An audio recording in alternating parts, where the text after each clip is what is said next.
All right. Hello, everyone, and welcome to our August 3rd Thursday MFA nor NYC Alternative Ways of Becoming a Writer, featuring Sarah Damoff, Fernando A. Flores, and Dana Swift. Sorry, I'm a little bit stuffy in my nose today. Um, we have a few announcements to share with you before we get started on the show. Hi, I am Jay Evan Parks, the Executive Director here at the Writers League of Texas. My first announcement, we just announced it this week. Our 2025 Book Awards winners and finalists have been announced.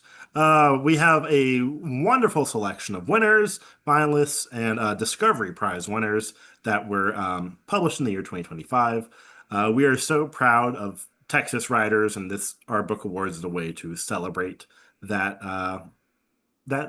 celebrate Texas writers in general, and the best way we know how, which is just to put them in front of as many people as we can and give them a little bit of an award. So please read through our list there. There's so many great books. If you haven't read them, you'll want to add them to your personal libraries, or make a good gift. Next week, if you're here in Austin, we have our Writers Happy Hour. This happens every fourth Monday.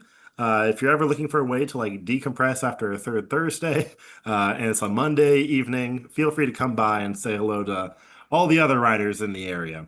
We meet up at Radio Rosewood, where you can come, get a drink, get a coffee, get a decaf, and then either write or don't write and just talk and have fun. It's just a good way that's low key to just meet other writers in town and you know get something going. Sorry, my cat is like rubbing against my laptop. Um, and the big thing that we're excited to announce too here is our fall 2026 class and events catalog has just been announced. And by just been, I mean literally right now. Um, Indeed, you can now start planning out the rest of your year in your writing life by scrolling through what we got going on for y'all. We got Sarah, Laura, and the whole team have put together a really, really great catalog of classes and events that are going to be answering questions you didn't even know you had about writing. So take a little perusal, maybe start adding some stuff into your cart now while I continue these announcements. Next month is our next third Thursday, which you will see among other third Thursdays on our fall 2026 classes and events catalog. Writing the Future with Tomas Q. Maureen and Mary Helen Specht. This will be happening the third Thursday of September. That's the 17th. I had to move the chat box to confirm. We're going to be talking about writing the future. What does that mean when we're looking ahead? Is it sci-fi? Do we have flying cars? I sure hope so. Um, but I'll have that answered next month. I hope to see you there. You can RSVP now. Um, and I'm sure if you've attended a third Thursday this year, you've heard me bang this drum before, and I will continue to bang it till this year is over. 2026 is the 45th year of the Writers League of Texas. We're an organization that's been around for me quite a long time. Sorry, y'all. And you know what? We only got this way because of people like you. We've only survived 45 years because we are a community of people that have come together and made sure we stayed together. And the ways we can continue on for another 45 years is perhaps if you haven't signed up, maybe become a member. We have a lot of stuff happening for our members all the time. You'll see a lot of free events for our members on that fall 2026 classes and events catalog. um, we also have so many opportunities for members every month.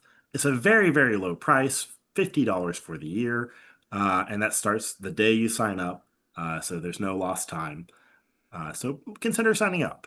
We love and appreciate our members so much. We also are a nonprofit. We accept donations that are tax deductible for you. So if you enjoy this program, if you've enjoyed programs in the past, and you feel like, we've given you enough enjoyment for your dollar, maybe kick us a few more. In fact, this doesn't even cost $1 to be here. It's free. So maybe kick us $1 or more. And we'd happily let you deduct it off your taxes.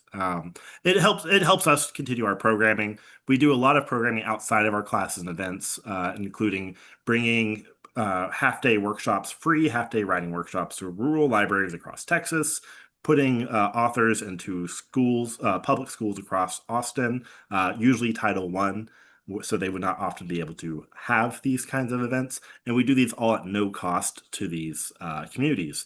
And also, finally, another thing we do for free is we offer scholarship seats to all of our classes and paid programming. It is you don't have we provide 5 free seats every class, again on our own dime.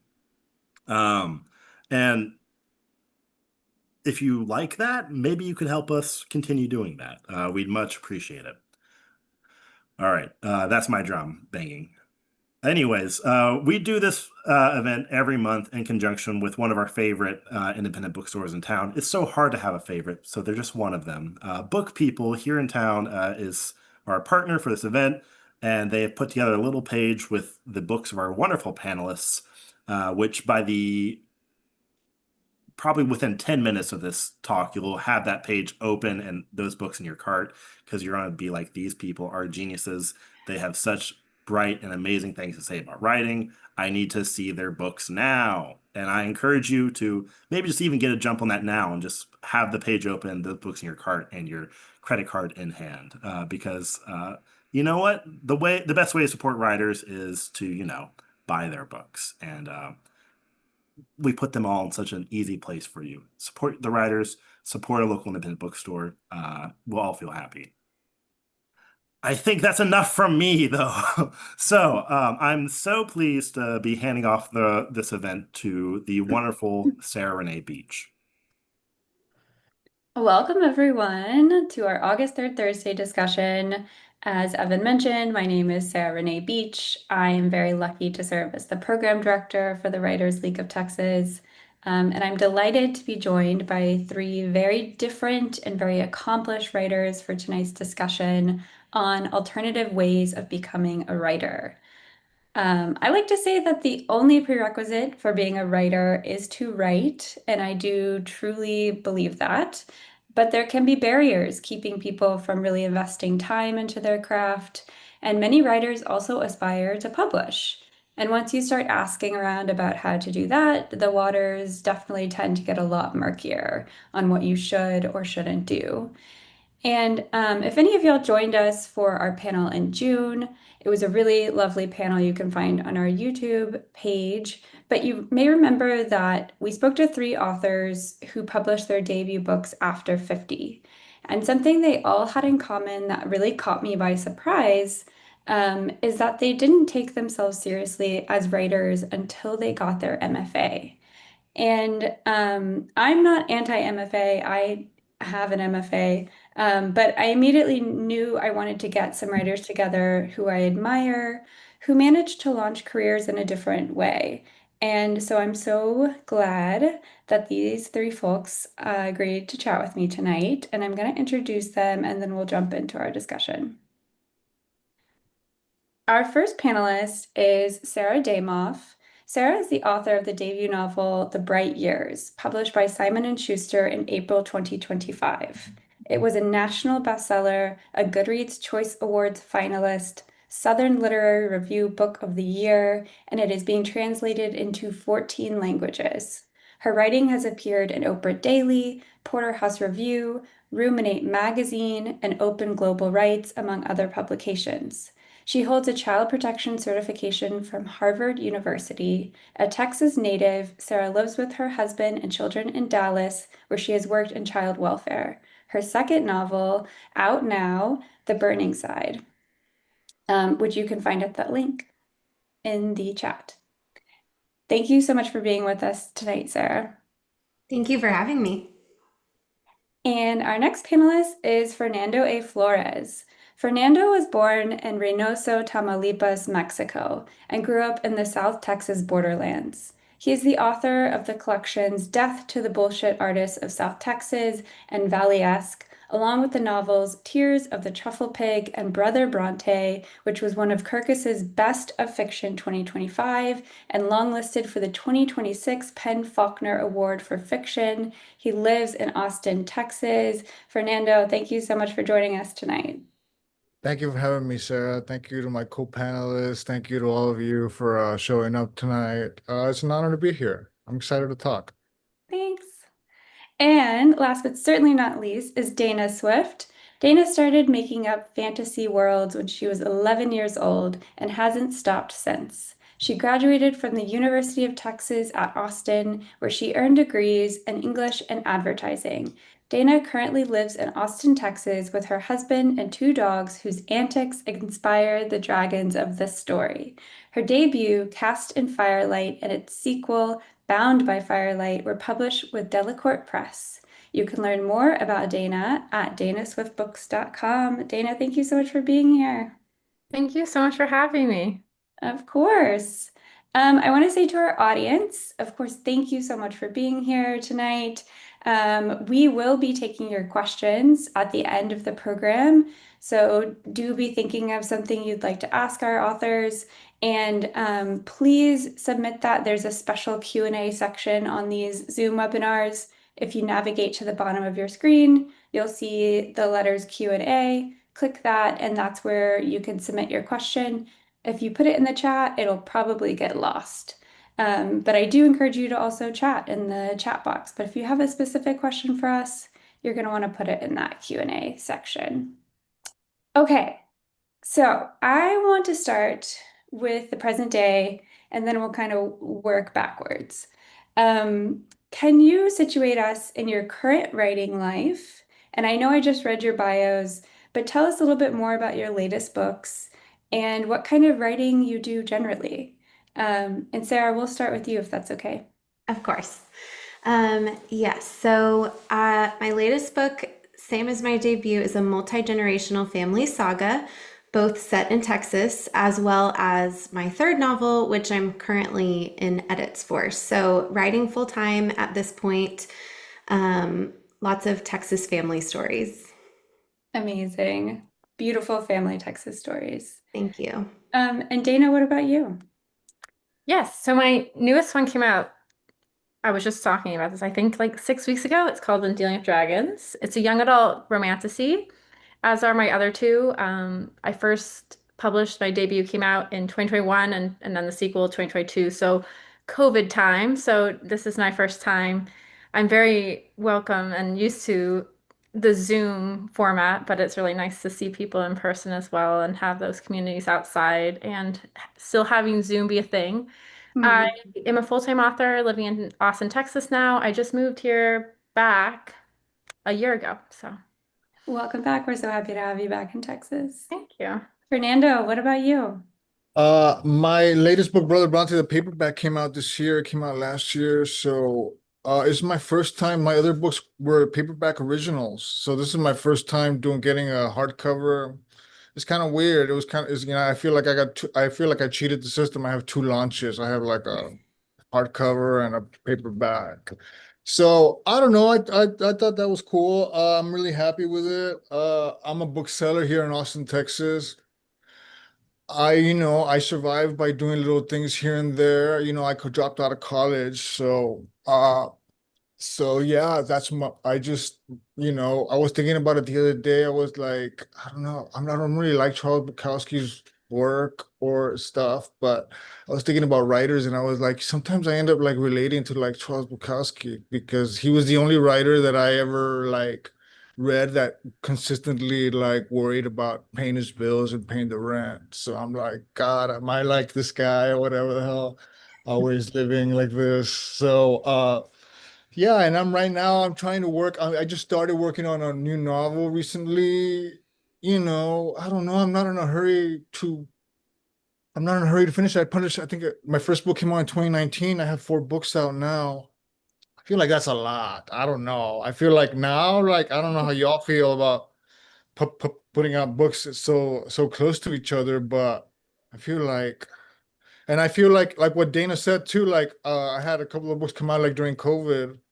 So this is like the first time that I'm like, okay. So Yeah. yeah, that's me. That's me right there. If you could give us kind of a 1 to 2 sentence blurb about Brother Brontë and just about your writing, what the concerns are in your writing. You know, it switches from all time, and I never know what it is until maybe 2 years after the book came out. Mm-hmm. Like I feel like recently, like my first novel came out in 2019, and it's been slowly being adapted into like a movie, and I feel like it's easier now for me to talk about it, like it's just a thing that exists, as opposed to like a thing that I wrote. Like I can talk about it as like a thing, like I Mm-hmm. could talk about like anything, any other book. So I feel grateful that I'm there with that. I'm not quite there with this. I'm not quite there with this. So I'm sorry, that was more than one sentence. That's okay. And That's not quite all quite what right. you asked, and not quite what you asked. No, that's quite all right. Thank you. I think I know Fernando's answer to this question, but I'm gonna pose it to you first, Dana. Um, We've now established that you all are cool, talented, accomplished authors. So I kind of want to get straight to the point of the panel. Did you ever consider getting an MFA or moving to New York City?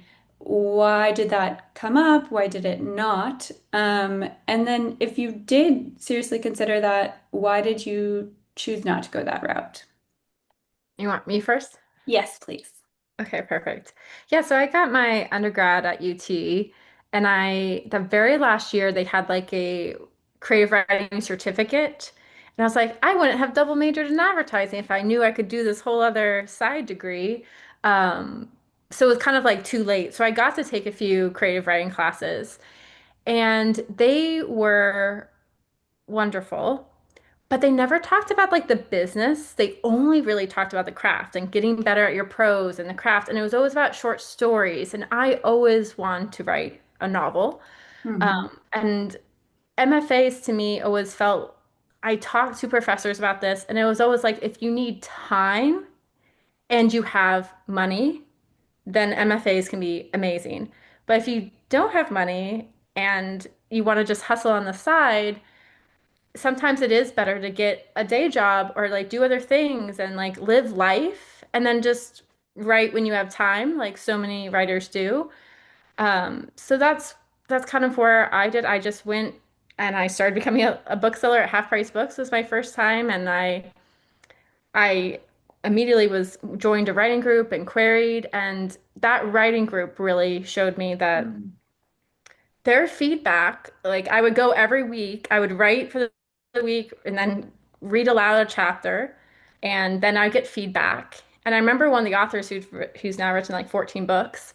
He was always like, if you come to this for 2 years, that's pretty much an MFA, and it's only $100 a year, not uh, not, thousands.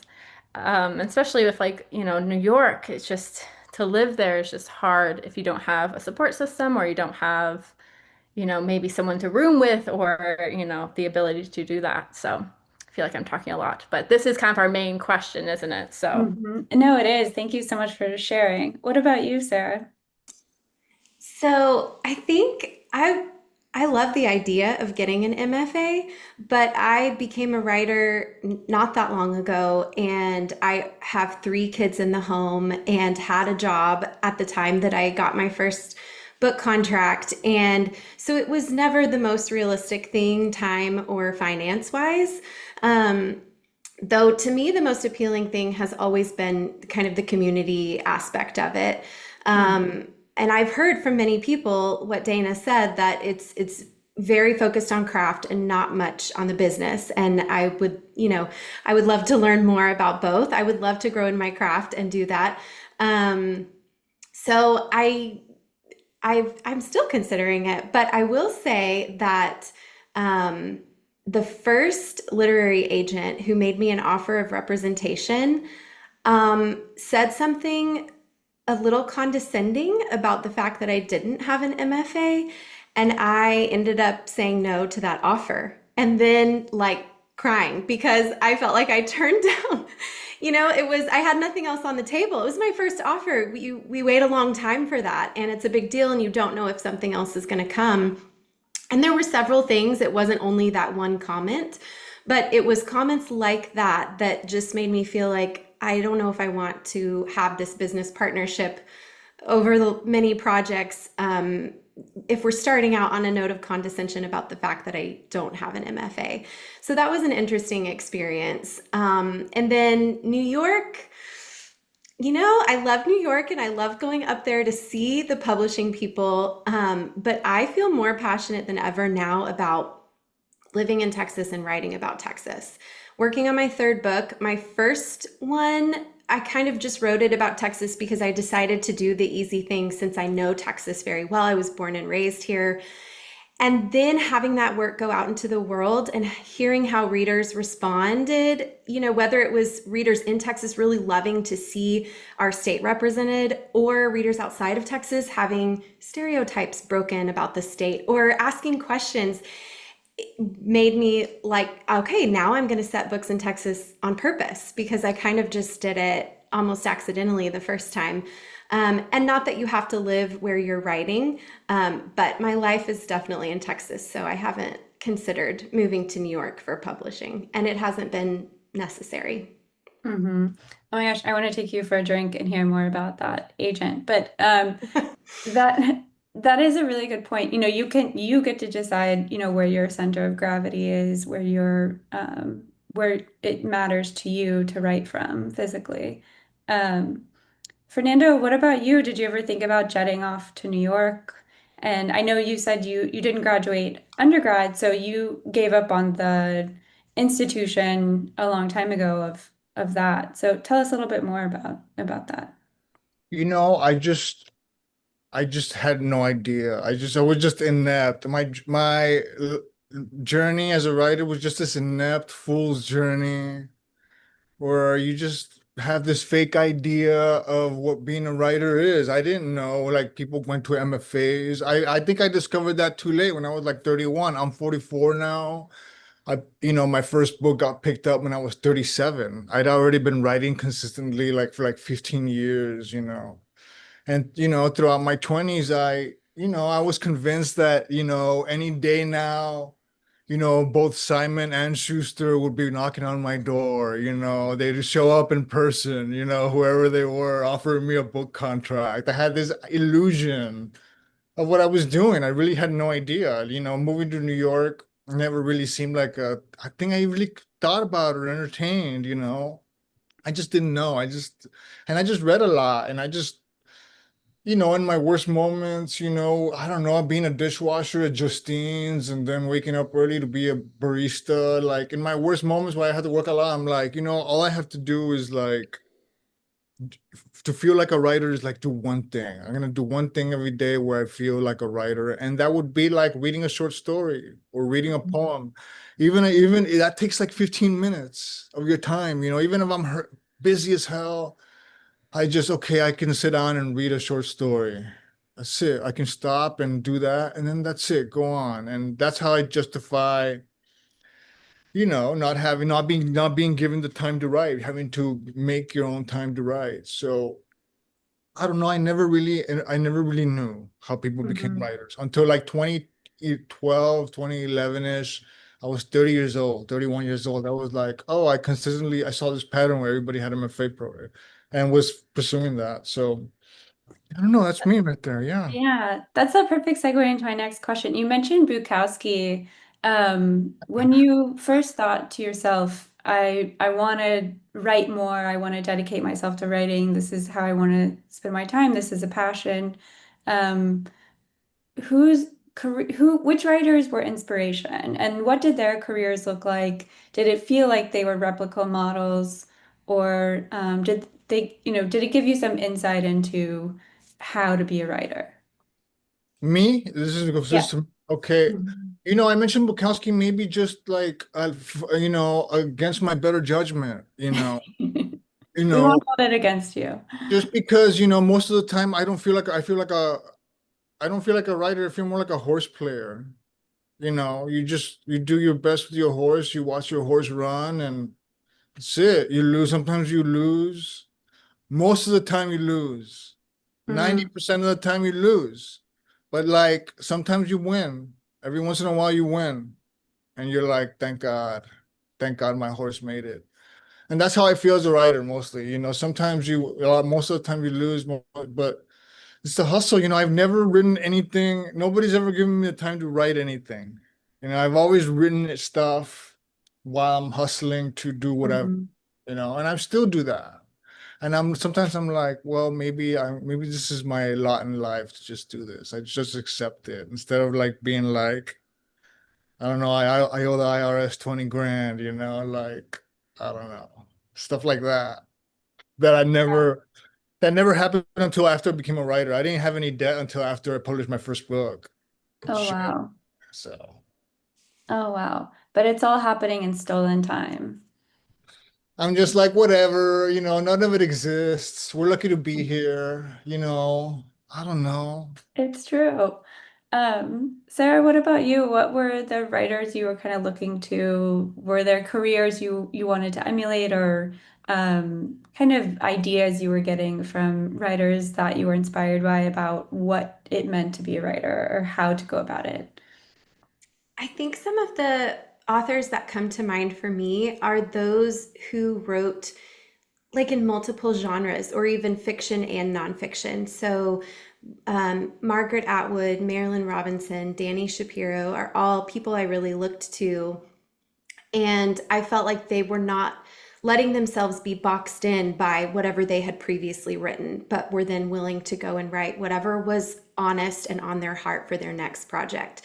And Mhm. that, I think I noticed that common thread throughout the different people that I was really learning more about and trying to follow after their example.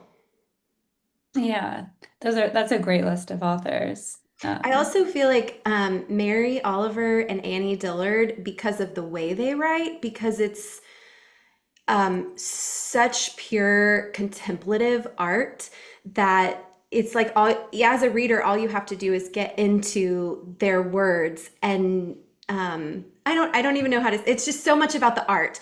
And I know we have to learn and talk about the business in order to be published writers, but I love coming back to their work and just remembering that the page is the best place to be, and that sort of contemplative state of a creative is what I personally love. hmm we were just crashed by Amanda Churchill. Amanda, you're on the WLT Zoom, which is fine. I just turned your video off. Hi, Amanda. Dana, what about you? Who were the authors you were looking to, that you were like, maybe I want that career or I want to emulate what this author's doing? Yeah, there's so many authors that just inspire you. Another thing about why I didn't like seek the MFA was when I was in college in that creative writing course, they didn't want you to write genre and they didn't want you to write young adult. So when I was like, I want to write fantasy, romance, young adult, it was like, don't. It was like, where's your the burning side, literary fiction perfect, like um and so when I didn't have that, that's why I kind of went away from MFA. So, writers that I just love, like book like anything by Brandon Sanderson or like Suzanne Collins, it's just like these very like commercial successes. Like I just to bring kids joy and to like create kids to have like more literacy and to be excited about reading is just like such a phenomenal privilege in this industry. So I've always gravitated towards more of the kids stuff. Not that I wouldn't ever write adults. I probably will one day. I I just love writing for kids and I love like most of the people who are famous, like they're famous for a reason, and I think their work is amazing. So Do you feel, I wonder, does it feel kind of like liberating that there's not this like MFA paradigm for genre fiction, or do you feel like it's something you wish was available for? I do think there are MFA programs that are starting to say you can write fantasy, you can write romance, you can, because I mean, if you look at the statistics, like romance in some ways is what keeps publishing afloat. And some of these like fun mysteries are, what sell the million copies. So I do think there is kind of this sometimes this feeling of like it is this lit writers versus commercial genre writers, but I do think those walls are being torn down all the time.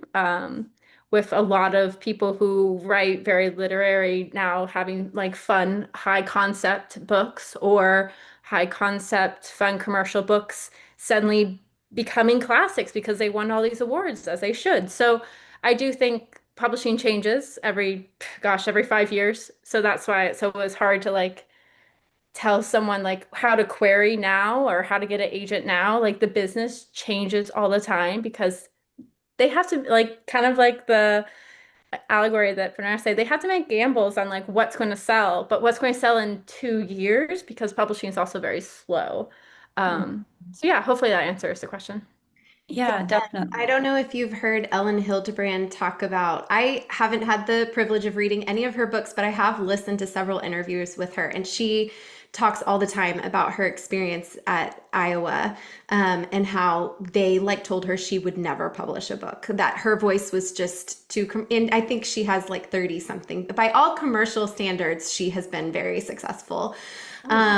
So I feel like there are an increasing number of voices like that, just trying Right. to find that space, for all the stories there are to be told and all the different ways to tell them.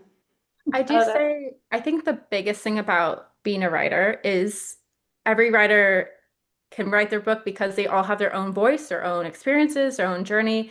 And I have heard that sometimes these professors kind of mold and shape you into what they think good writing is, and it could kind of tear apart like what makes your unique voice you. And now I don't think that happens, but like I do hear that kind of fear, or the fear of like getting in your head and saying like, oh, you'll never amount to anything. And some people rise above that in spite, but then other people like that could make you, oh, okay, I guess I'll go do something else because I'm going to fail. So like mhm. I think you do need people in your life telling you, yes, you can do this or try to, or like we'll help you or we'll beta read for you. I mean, I think support is everything. Mm-hmm. This question of voice is exactly what I wanted to ask y'all about next. There's learning about craft, and I'd love to know if there's something that really made a difference for y'all in learning about craft. But I'm also really interested in this idea of voice and how do you feel like you found your voice or your writing style? How did you, kind of figure out what it was that was important to you to get through in your writing, to get down onto the page? That's like five different questions in one. So however you want to take that, but Fernando, like how did you have a very distinct style, you have a very distinct voice. How do you think you came to that? Oh, let me think. I don't know. With extreme difficulty, I guess, failure. Just through failure, straight up failing, I don't know, but also like, I don't know, I'm a big believer that the stories you don't finish, the stories you don't publish, you're gonna keep writing them over and over. If you keep writing the themes you were struggling with, the things you couldn't do, it's gonna appear in some kind of way. So I'm okay with failure. I'm okay with the story failing. I'm okay with writing 3 novels, which I did, and never publishing them. You know, just looking at it critically and being like, what is this novel putting out there that it doesn't already exist out there? And I couldn't justify that. By the time I was like 31 years old and I had like 2 or 3 finished manuscripts, I was like, what am I contributing to fucking literature, to the landscape of it, to art? And I couldn't really think like, I don't know. One time I read a border story by some border author, and I was like, I have a story like this. I was like, why the hell am I writing stories like this? If everybody's writing stories like this, somebody's writing a story like that right now at this moment. So I don't know. I really struggled with that. And then I don't know, things happened. My mom died, just life happened. And I just started looking at my own life like critically. I was 31 years old or whatever. And I was like, what have I done with my life? Really? I never made more than like $22,000 a year back then. Just, I don't know, just living like that. I didn't own anything, just like what I have. And I'm like, I don't know. The only thing I could think of that I did with my life was try to be a writer.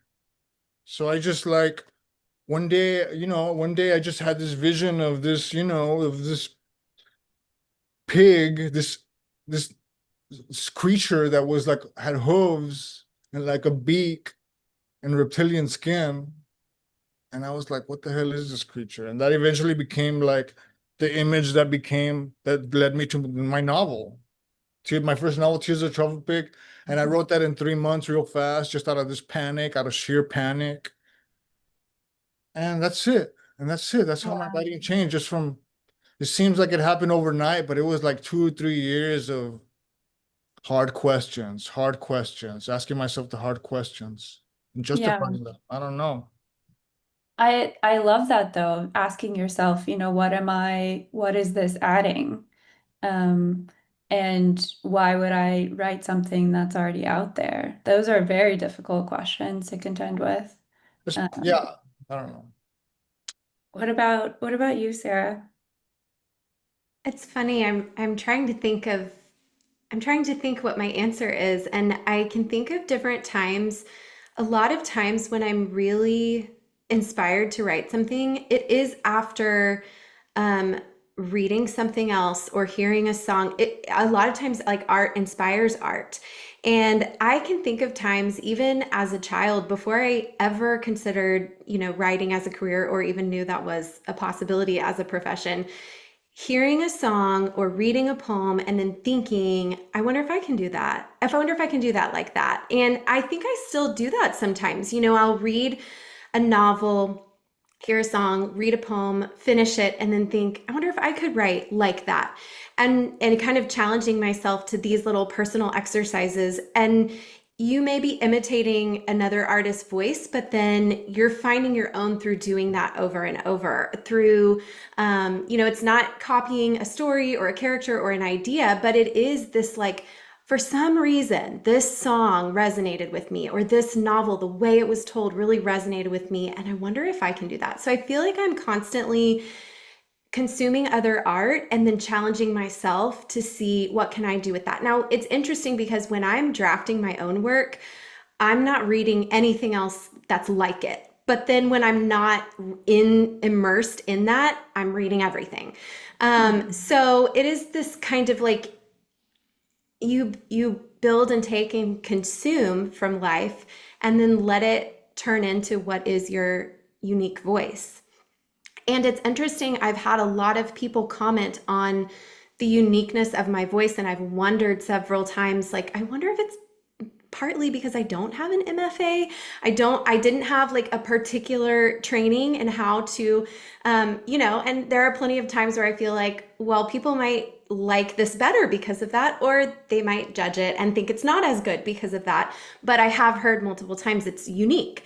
And I think that's because I've just been shaped by all the art that I've consumed rather than any particular teaching, for better or worse. I think for better. Dana, what about you?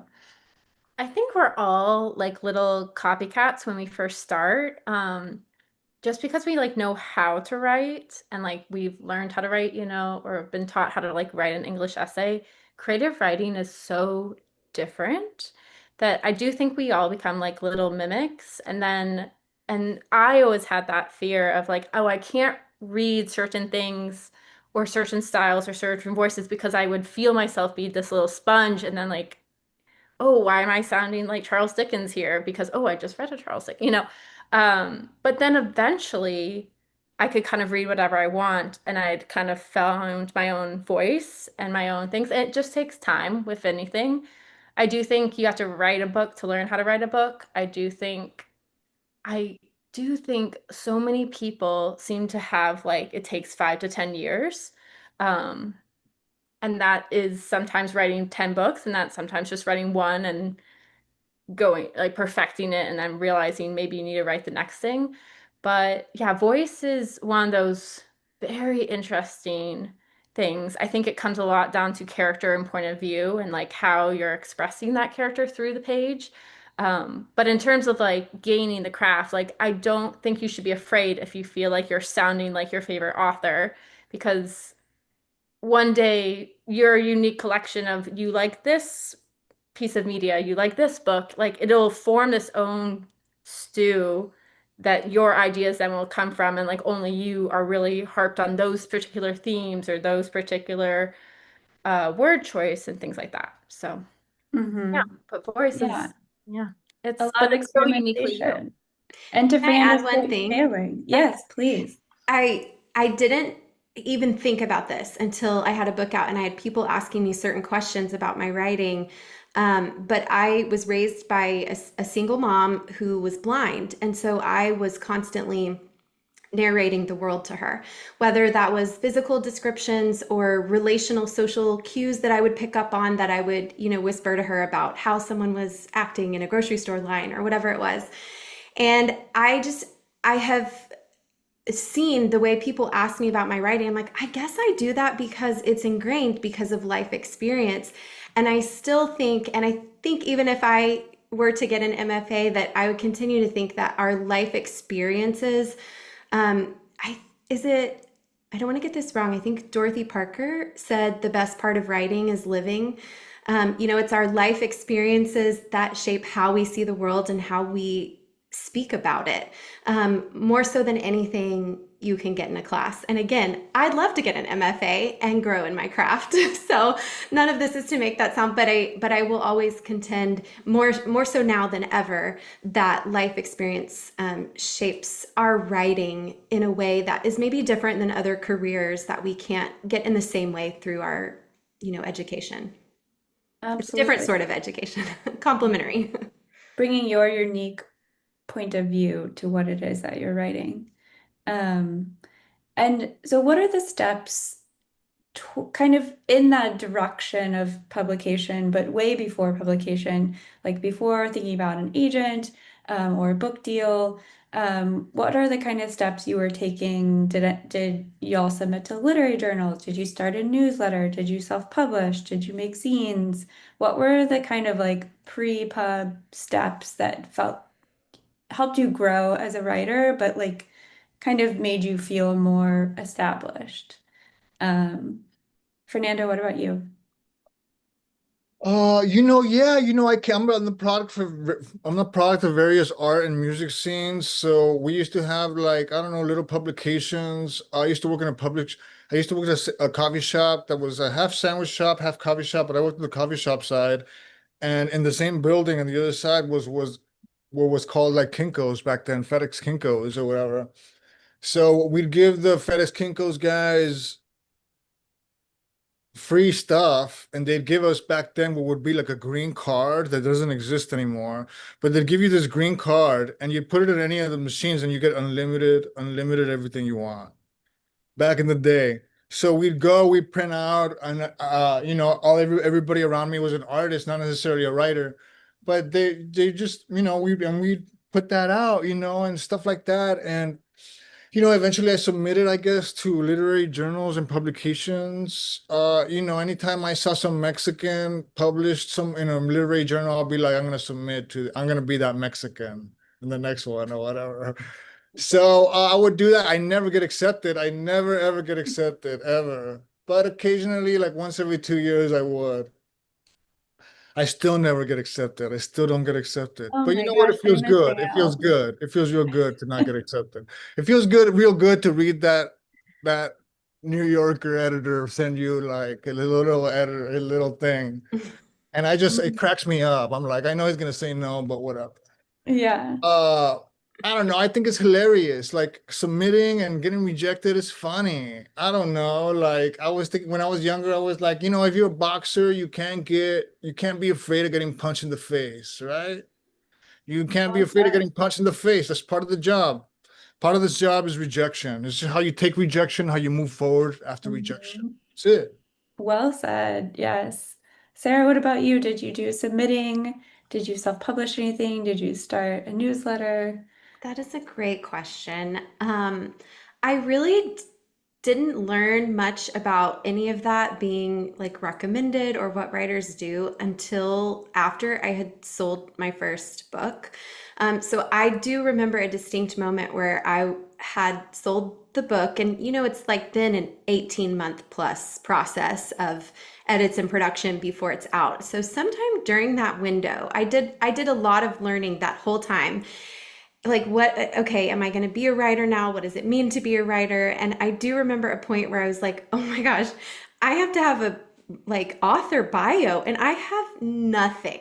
So I started submitting then because I wanted my author bio on my novel to say like I had done other stuff.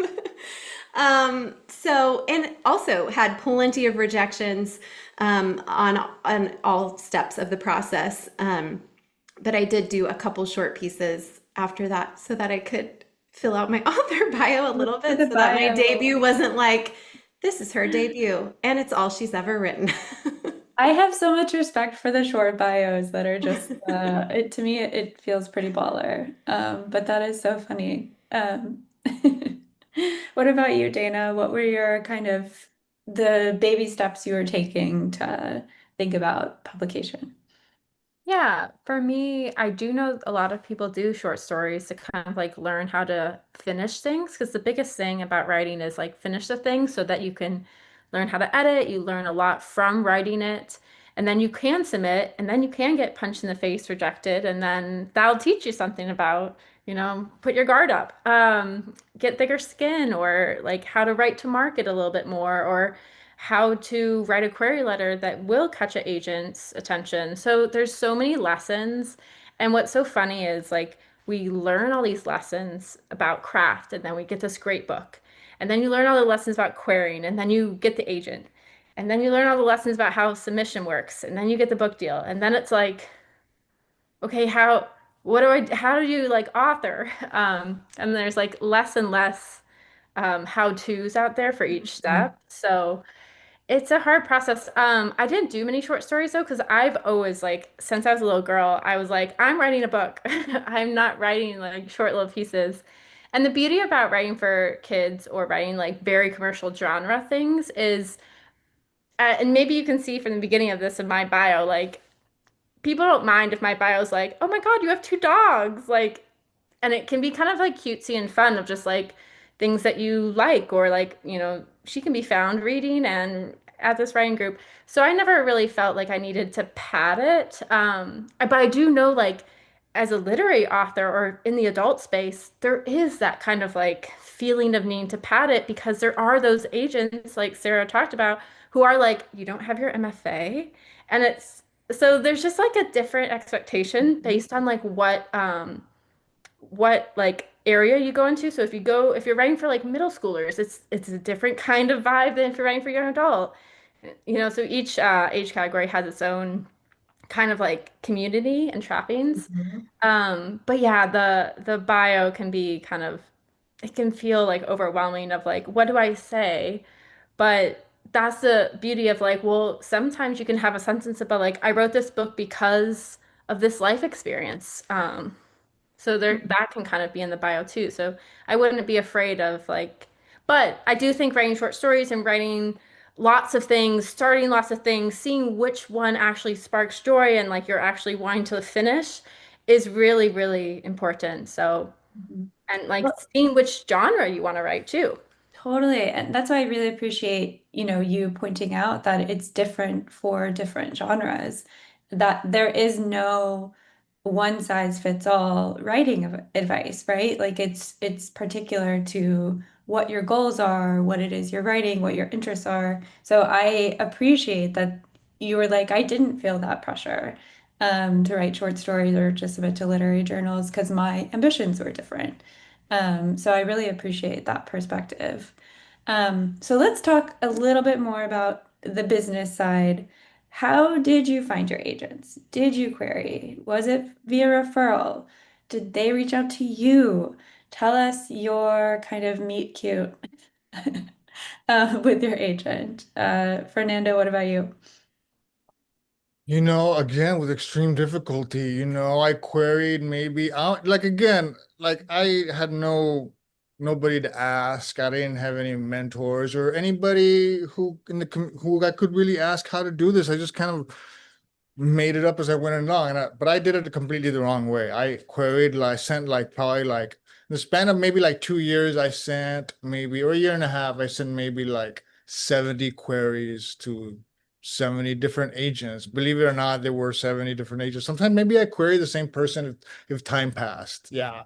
Mhm. But that process, I kept revising my little query. I kept finding new ways to talk about my book, and that's what helped me. Like that process really helped me. It helped me like shorten it. It helped me get it to a little thing. It helped me get it helped me get the rhythm of it right.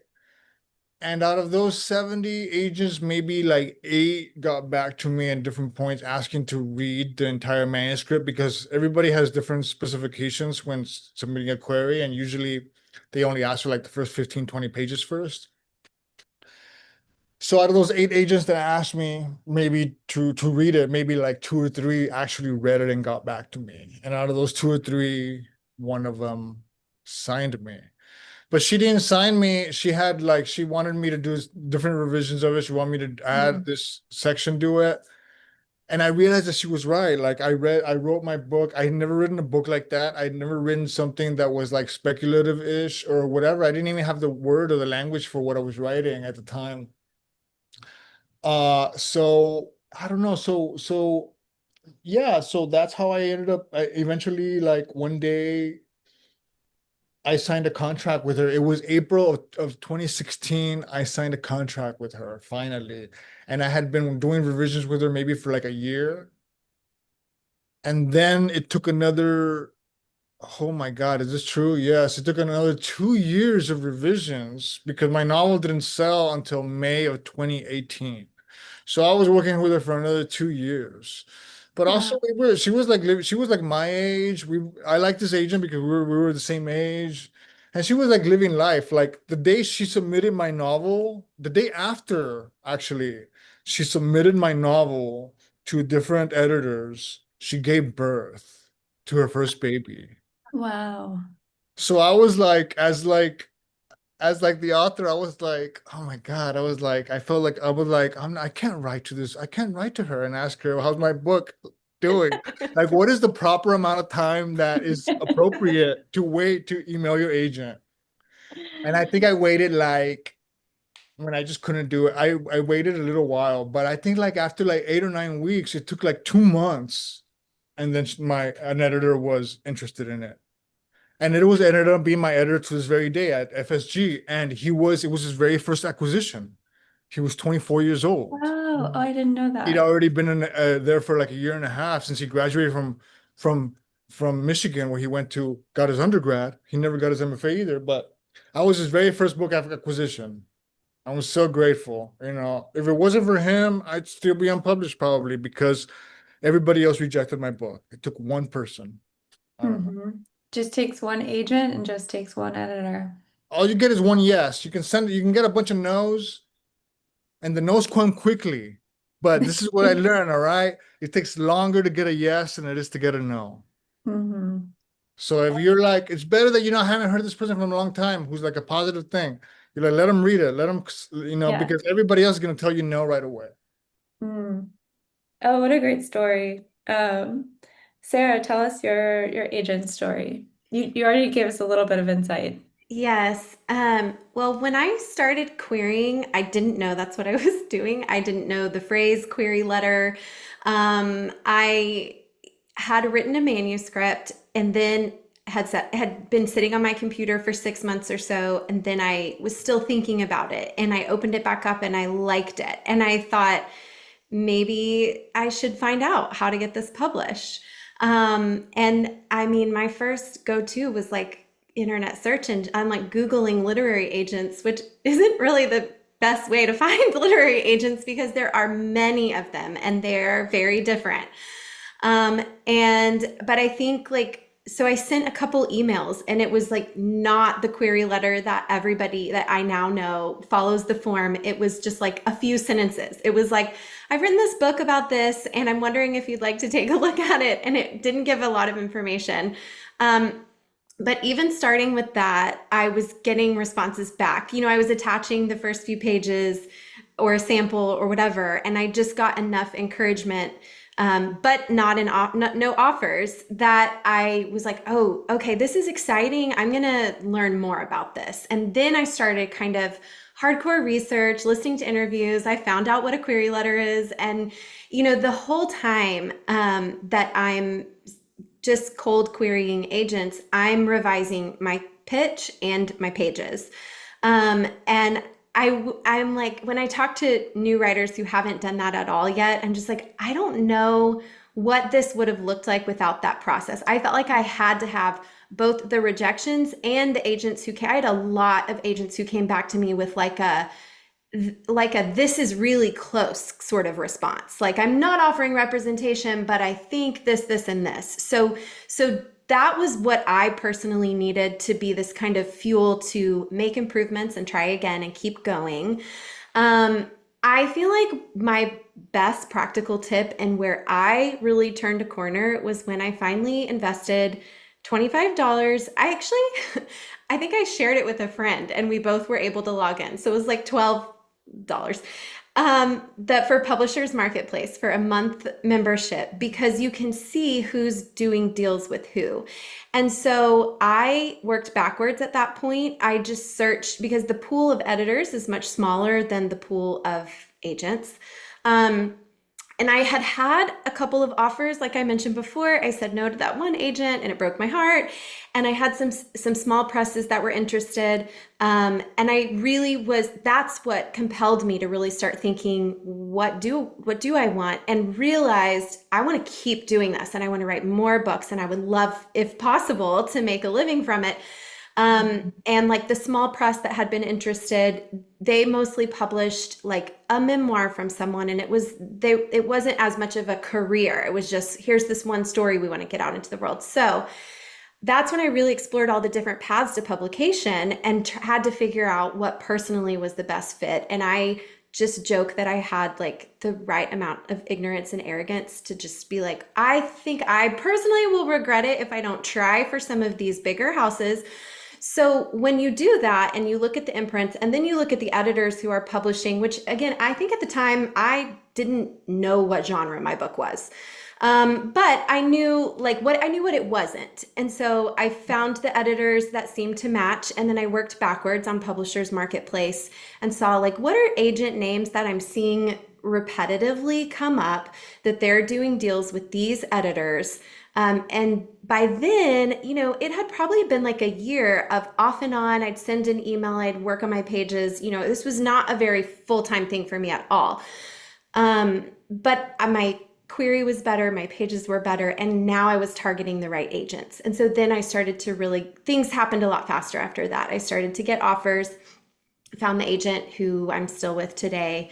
And she is not an editorial agent. It's funny what Fernando said about someone, having an agent who's your same age. My agent is much older. And I remember thinking, well, this is cool because she's been around the publishing industry for a while. So there's just these different pros and cons, but she doesn't edit at all. And so we had I think within 2 weeks of signing with her, she had already submitted and we had several houses that were interested in the manuscript. So it was that kind of, overnight thing after the long effort toward it. But yeah, my best tip there is to utilize, even if you can just get 1 month of Publishers Marketplace to do some research about which agents, that's just going to serve you better than whatever shows up on Google. Mm-hmm. That's great advice. It is. I love what you said about, what was it, ignorance and arrogance. Yeah. Like, it's okay to dip your toe in and then be like, and learn as you go. Mm-hmm. I think that's really great. Dana, what about you? What was your story of meeting your agent? Yeah, very different story. So when I was like a junior in college, I was like, I'm about to query. And then I Googled actually local writing conferences so that I could go to the classes. And then also there was the opportunity to pitch agents. So the very first time I ever pitched an agent actually was like where they were 3 feet in front of me. And some of them asked for the full, some of them said no to my face, and I learned very quickly okay, next table, next person. Nothing arised out of that because that book wasn't very good. I actually had an editor in the moment be like, I think this is what's wrong with the book, and I was like, let me think about that, and then later be like, yeah, she was right. And that's what made me realize like I need to stop just editing and tinkering that book and like start something else and utilize all the tools and things I had learned from writing that book. But then in 2018, I was part of the DFW writing workshop. So if you are in the Dallas area, it's a wonderful, amazing community. They meet every week and you read aloud and critique each other. And they put on a conference. And so I went in 2016, 2017. And in 2018, I actually pitched my agent in person the story that became my debut. A few months later, she took me on as a client, and a month later, she sold my debut to Penguin Random House. So it all worked out. I'm actually Love still like that. part of that group. I'm teaching classes and helping with that committee. So if anyone's in the Texas area and wants to come, it's October 3rd and 4th. And it's a whole weekend of basically people like authors and speakers teaching classes.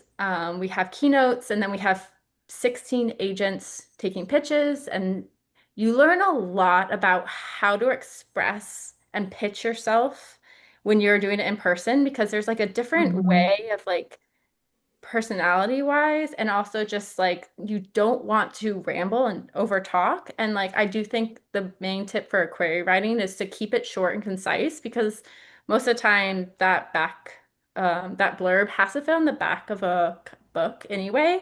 So they only want like 200 words. So when you're talking in person, a lot of times if you stop yourself early and then have like them ask you questions, that's how you can like flesh out the book. And a lot of times them asking questions can kind of get to like what are the marketing hooks and like what does really get readers excited about something like, oh, tell me more about that trope or tell me more about like the stakes. And then you can kind of like, oh, okay. So the first time I pitched, I wasn't talking about stakes well enough. But yeah, I know it can be scary, but it's also like sometimes it's good to go in. Like I went in that first conference so ignorant and just being like, and you learn so much so fast when it's in person for the weekend. And it gets me so inspired for the year of like hearing other authors talk about craft. I mean, even this conversation is inspiring me. So thank you so much. Yeah, it happens. The one-on-one pitching. We have a conference we do every other year. We just had one in June where it's the same sort of format. And we've started doing every other year, we do a virtual version. So next year we'll have our virtual kind of symposium that's over a longer period of time, but you still get to pitch agents on Zoom, kind of like this. But it happens. I know people say yes. People say send it over, and sometimes you're still, working it out. But it's true that pitch, you have to be so refined of what you say. But it sounds like all of you, it was trial and error, and it just takes one yes. And so I'm so glad you all got the one yes, and we get to have your books in the world. I just have one more question for y'all, and then we'll see what the Q&A has for us. Um, we've kind of been dancing around this question, but what advantages do you think you have as a writer because of the path that brought you to authordom? And would you go back and do anything different?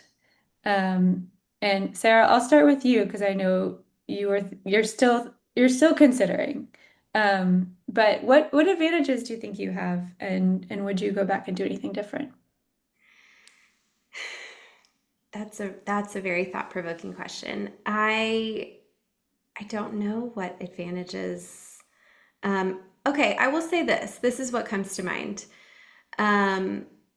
When I feel like this is kind of just, I don't know, low-hanging fruit, but when I got my agent's offer of representation and then sold the book, I had no connections in the industry. I didn't know what I was doing. I didn't have any kind of platform or audience. I'd been working in child welfare before that, so not really an online presence. Like I said, I didn't have a newsletter. I didn't have anything like that. And I remember thinking, which was very reassuring for me, the work must be good. Like they wouldn't be doing this if the work wasn't good.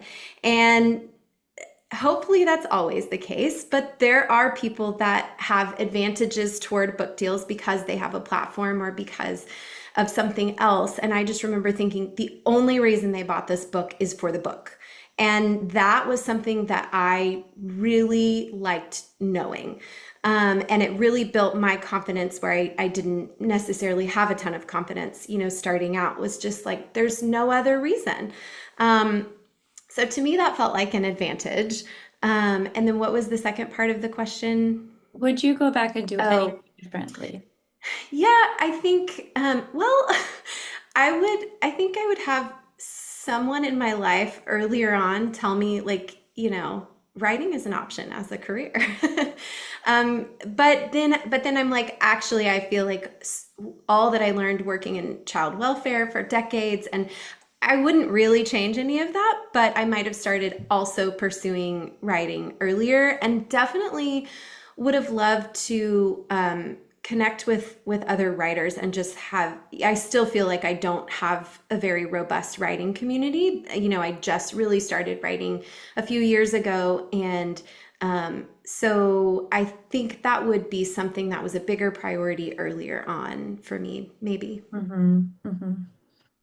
Fernando, what about you? What are the advantages to the path you took to being an author, and what would you do different if you could go back in time?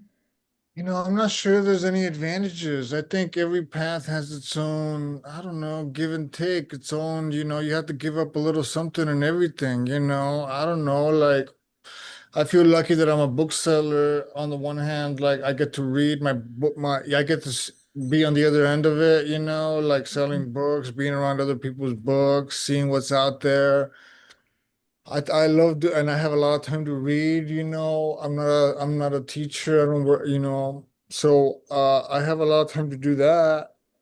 Mm-hmm. And I love doing that. And I wish I could, and I hope I can be a bookseller for the rest of my days, really, to be honest. I'd be so lucky if I could do that. So I don't know I don't know, like my books are out, they're published. I feel like I don't know, I can look back on the wake of destruction of the path that brought me here and be like, thank God I didn't perish in that path.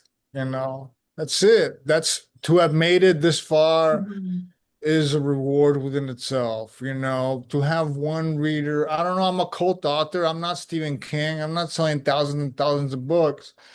How many people were listening to the Ramones back then? Who listens to the Ramones or punk rock now? I don't know. Those are my people, my two or three people out there who listen to punk rock. But those are my people, everybody can have, whatever. Stephen King can have his own horde of readers, but I don't know. I'm just grateful. I'm just grateful. Just Mm-hmm. sit. Just sit. I'm like, even if I'm, I don't know, even if I'm broke as hell and, I don't have enough money for the rent or it comes, I don't know where it's gonna come. I have to sell my records or whatever. I'm still like, whatever. It's a different, my books are out there. And that's a relief within itself. I don't know. Mm-hmm. Yeah. I hope you get to be a bookseller forever too. I love walking into Alienated Majesty and seeing you. Thank you. And we're your people. Thank you. Dana, what about you? What do you think um, advantages you because of the path you took, and would you do anything different? It's a Yeah, loaded I question. just want to say something, piggyback off what Sarah said about how much traditional publishing is like this perfect way to validate yourself, because they have to buy the book because it's good. Like there's no other. So sometimes it feels like there's these gatekeepers who are like telling you no and keeping you out. But when you do get that yes, it does feel very validating. So like if you don't have like if you want some of that confidence and like to work with a team, traditional publishing is like the way to go in my opinion. And then you don't have to do everything by yourself. And then you get the beauty of the publisher distributing for you, which is great. Kind of like Fernando, I was a bookseller for many years before, and then actually after my first book deal, I didn't sell the third book to them, and it was because during COVID your sales weren't that great. So for 3 years, I actually became I found a day job to like make money, and I became a bookseller and a book buyer. And so I was the ones going through the publisher catalogs and like basically deciding how many copies to bring in, and I would do the returns and I would do events. And it was just so much information. It's like the peek behind the curtain of how they market, how they talk about the books, how the hierarchy of like they put more money towards this book than that book, and how much it's just luck. And like, so you don't have you it's there's a lot of things where it's like I know too much, so I sometimes can like upset myself of like, oh, I didn't get the thing and I know I didn't get it because of luck or this or that. But then at the same time, it's like such a privilege that I have that information and that I got to experience that. And like, I mean, bookstores are such a great community. And I love being in bookstores. I was going to ask Fernando, like, what bookstore do you work at so I can stop by? But yeah, I think that peek behind the curtain of how publishing really works is real can be very, very interesting. So going to bookstores and like times just like talking to booksellers if you don't want to actually work at a bookstore, it can just be just as validating. I hope that answers all the questions. Did I miss one? No, that was beautiful. I'm so glad your books are in the world. I'm so glad that you all persisted and pushed through. Um, and we have some questions from our audience that we'll jump into now. This first question is for Fernando. And it's from Wendy, have you struggled with severe imposter syndrome as a college dropout? I know I've suffered from that as a result of dropping out. I don't have time for imposter syndrome. Maybe when I'm like at a literary party and I'm like, who do I talk? Even now, like I end up talking to like the person serving wine or the person cleaning stuff or whatever, the people working the event. I don't know, but I don't, it's not really like an imposter. I feel maybe like, I don't know, like, is this what being a writer is? Is this what it is all about? Sometimes I'm just like, I don't have time for it, I guess. I'm like, I'm too busy worried about other things. I'm like, what is the worst thing? Who's an imposter? If the world is run by imposters, the richest people in the world are imposters. Mhm. The most powerful men whose names we hear every day are imposters. So I don't know. At my level, I don't have the time. I don't have the time for it. Yeah, I saw the Instagram comment, was it yesterday, that said you're the coolest person leaving the party early. Thanks, Fernando.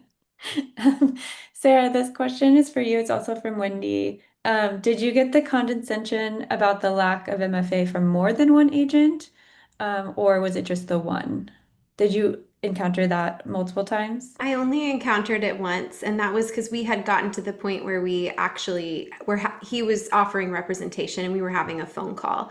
I don't know that most of my encounters, like I think the Dana's process sounds amazing and so interesting to me because it's so different from mine. Was all just kind of cold pitching over email. So I don't know that anyone would have said anything like that over email. It really just came up when we finally had that call, and he offered representation. And then I ended up, coming back. And again, that was sort of a yellow flag in the midst of other yellow flags. And the agent relationship is so important, that I had to say no to that. Yeah, I'm glad you stuck with your gut and said no to something that didn't feel right. That can be really hard for an author to do. Yeah. So thank you for sharing that story. And Dana, this question will be for you. This is from Thomas. Can you tell more about your writing process? Anything from storyboarding to how you manage to fit writing a book into your schedule? Yeah, tell us about your process.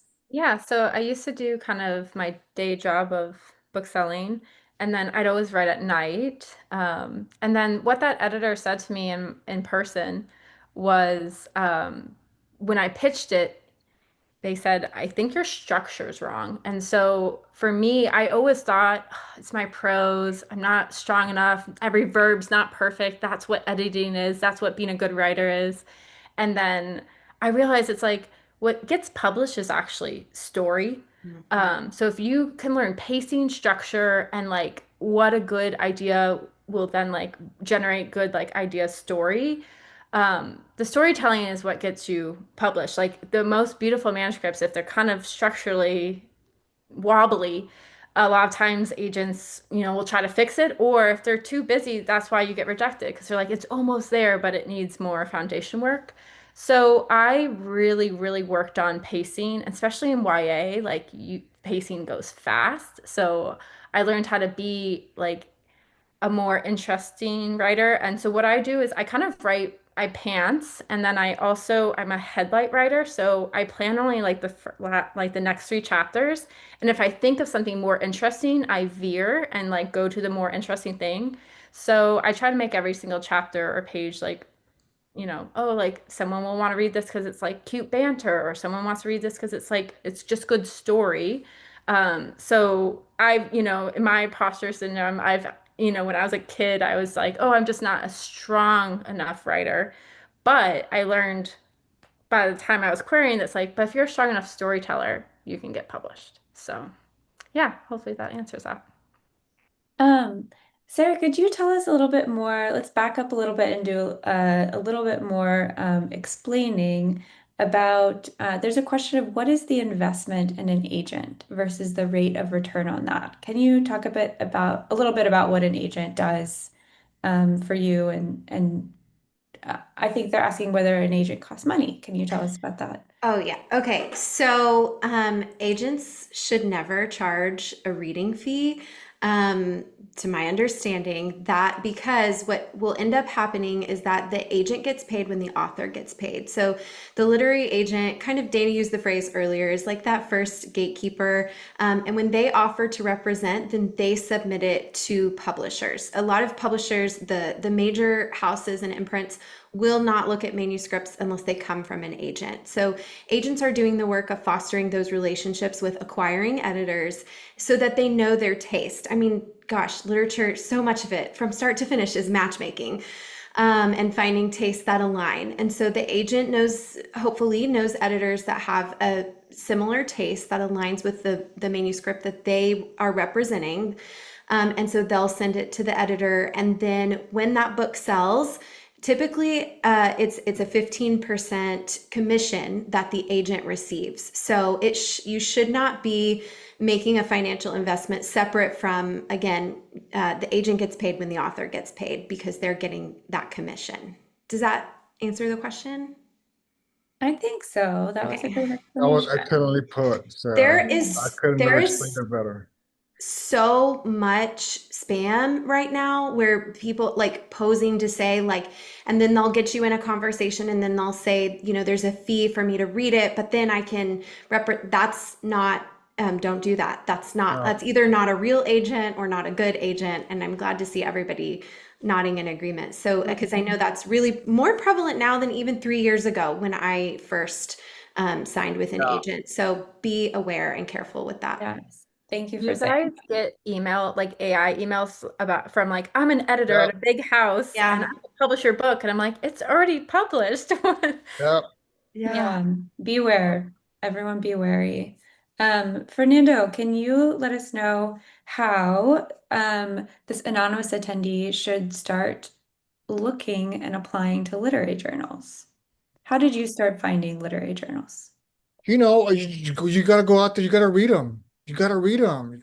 So many people just want to apply to stuff and don't want to engage with what they're applying. You gotta be part of the engagement process. If you want to have a short story, you're like, I don't know. That way you see what kind of stories they're publishing, and you're like, okay, would my story fit here? I don't know.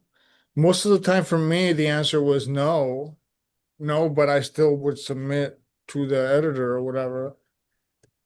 And I got almost exclusively no's my entire career. Almost nothing was ever published of mine. Like even now, being a published writer, I still have some difficulty, some not as much difficulty really.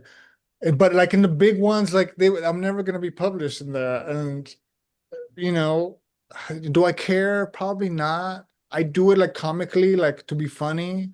I like bugging an editor. One time I remember bugging an editor so much that I would change the titles of my stories to something. I remember one time writing a story, changing the title of my story, and I think I called it like "The Vultures Ate My Dead Ass Up."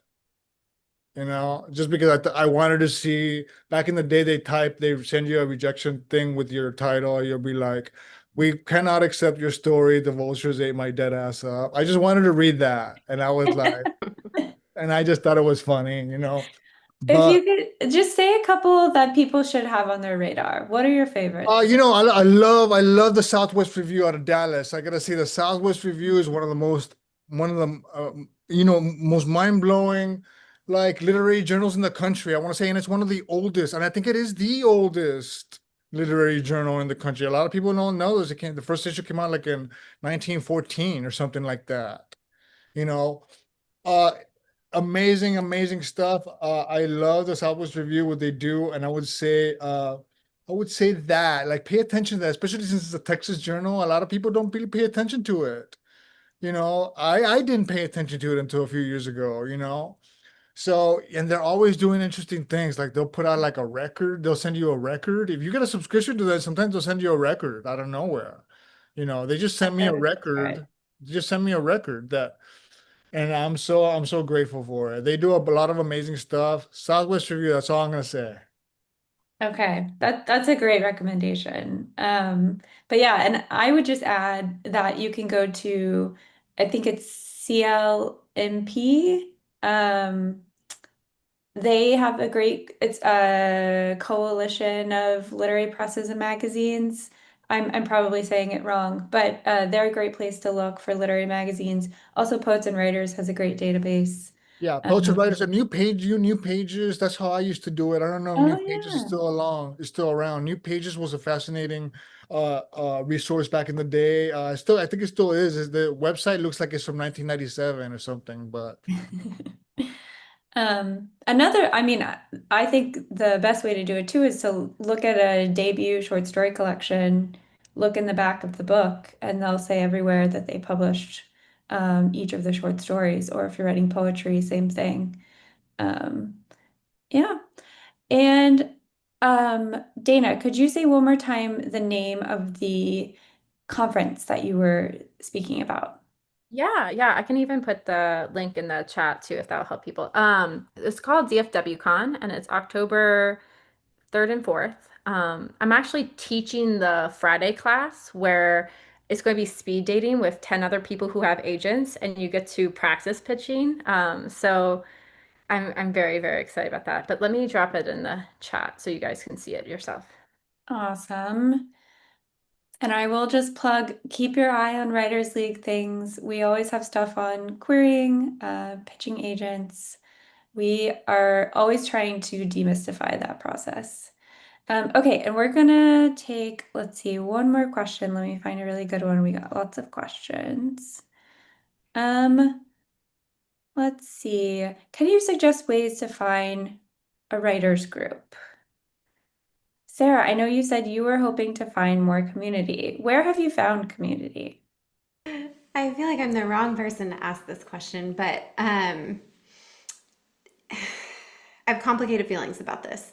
Here is what my experience has been. And I'll name a couple specifics, but when you find an opportunity to go to a social event with writers or a critique group, maybe there will be 17 people there and you'll connect with one or maybe two in terms of what you're looking for, what you're writing, what you're hoping to get out of that. And then you kind of hodgepodge this tighter group. Even if you're not necessarily geographically close, I have some really close beta readers that are not geographically close. I haven't been I've been to like one or two in-person events, and that was my experience where there was one or two people out of a whole group that it felt like we're writing similar things, we're looking for similar things. Would you want to exchange work? And then something else I'll name, which is a great resource just in general, and probably a lot of you know it, is the podcast, The Shit No One Tells You About Writing. And they do, I think they still do, at least they did a few years ago, and they've done many times this beta reader matchup, which they will look at your work and find people writing similar things and kind of match you up, and you'll exchange, I think, 3,000 words or something. So that has the disadvantage of not being necessarily someone who's close to you geographically, but maybe a higher percentage of we're writing similar stuff. And again, you might have a group of 7 and maybe no one, or one person is someone that you end up staying in touch with and exchanging work. But there are so many, again, it's matchmaking. There are so many different writers out there, different things we're looking for when we critique. So I've never been part of, a writer's group. Maybe I'm too introverted and too like nervous to go share my work. I don't know. That may play into it some, but I do find that these different experiences or ways to meet other writers, a lot of times to just have these expectations that maybe there will be one connection made from that. And then you kind of take that and that's your writing community. I think it can happen because I have some really, really great, just a few, not a ton, but just a few people that I trust that I exchange work with. So I don't mean for that to be discouraging at all. I think maybe it is just because I'm a really strong introvert and I'll go to events thinking like, hey, we're all gonna just become, critique partners, and that's not exactly how it goes. So No, I think that's a really important perspective. It really doesn't, you don't need 20 people. yeah. You really just need a few people in your corner that you feel like get you and get what you're trying to do and that you trust. And you can have different kinds of writing friends for different needs.